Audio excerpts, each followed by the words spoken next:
We're talking with Darrell Glaser out of Texas and talking a little bit today about highly pathogenic avian influenza. Darrell, talk to me and start off maybe an update on how things are looking in your area and maybe some things that you're talking about and thinking about as the temperatures are cooling off up north and the migrations will start with the birds later on this fall.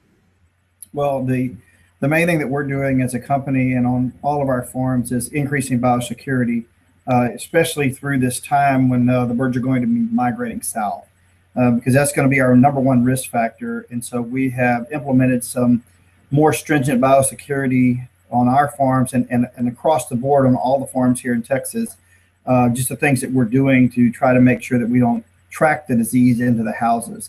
The one big change that we have made is that now we have dedicated footwear for each house on the farm, where before we would just have foot baths where you'd have rubber boots and just dip before you went into each house. Now we actually have dedicated footwear for each house, so you'll actually be changing shoes from house to house, just in an effort to anything we can to keep from introducing that into the flocks. One of the biggest concerns as the temperatures cool here is, and even further north, is those birds moving south and being where I'm located in the Midwest, we're really close to a pathway. What about for you guys in Texas, and how much does that affect the transmission of the disease?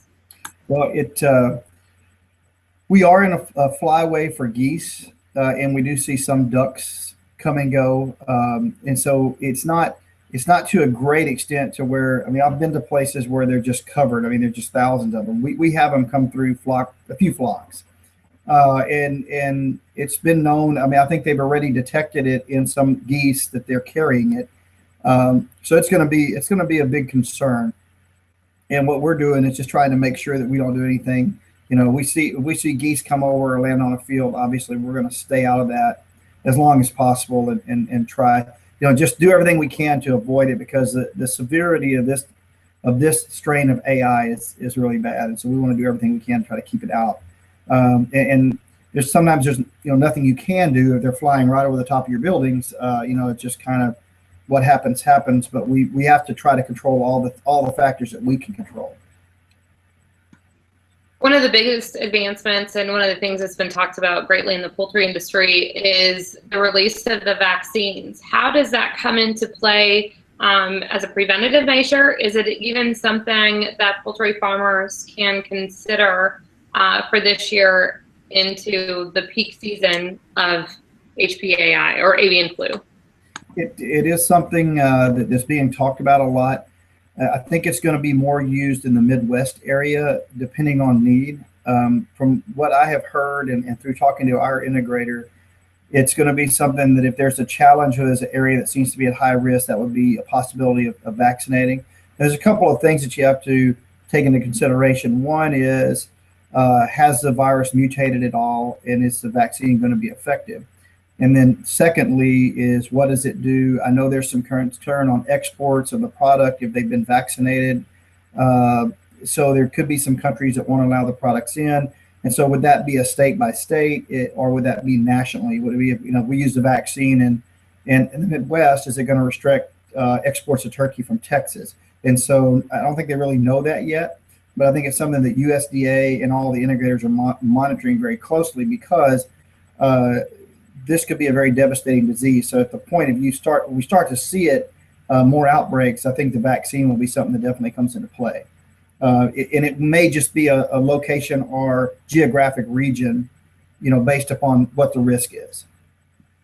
Is there a risk reward factor of utilizing the vaccine if you're looking at restricted exports or losing your herd or your flock, rather? To me, it would be, I would think the flock would be much more important, especially on the turkey side. Again, though, I don't know exactly how much of what we're producing is exported. I think a lot of ours is consumed here domestically.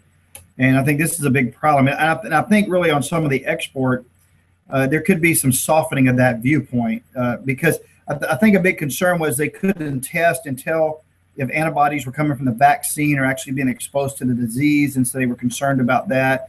But I think there could be some softening of that position as people become more educated. And so I really feel like that if we start seeing an outbreak and the vaccine is shown to be effective, then I think we'll use it. But I think it will be, like in our situation where we're not in a direct fly zone per se, then it may be less needed in our area than it might be up in the Midwest or where the poultry operations are much more concentrated. And so I think we have to do everything. We have to use everything at our disposal to try to keep this from becoming a problem, because it could, be devastating. When we talked this spring, Darrell, it was wet. It was wet here, but it was really wet for Texas. How have things been, and how's your weather been? And I know we had talked a lot about your hay crop. How are things looking down there? Well, when probably about the time we talked or shortly after that, we had a few more rains, and then it decided to stop, and it hasn't rained since until today. So we actually went from being the wettest spring, I think, on record, to when the rain stopped, we had the longest period of time without a drop of rain ever in history of modern record keeping. So, we go from one extreme to the other extreme, and now we're waiting for rain again. But the one thing that has happened for us is that we had so much rain and we had so much grass throughout the spring that's actually held on through the summer, more so than we actually, in the time that I've been in production, we've never been able to maintain this stand of grass all the way through the summer like we have this year. So it's been, we got so much growth in the spring that we held on, and now we're in need again. I mean, it needs to start raining again soon, because we're ready to start we'll be planting again our winter crops, or overseeding our ryegrass and oats, and our ground right now is bone dry. So, and we had just a tiny little shower today. We could see it raining other places, but not really on our place. So, and it just happens sometimes like that in this time of the year. You'll get spotty showers, but hopefully we'll get some good rain here soon. Darrell, thanks for your time. I appreciate it, and thanks for the update.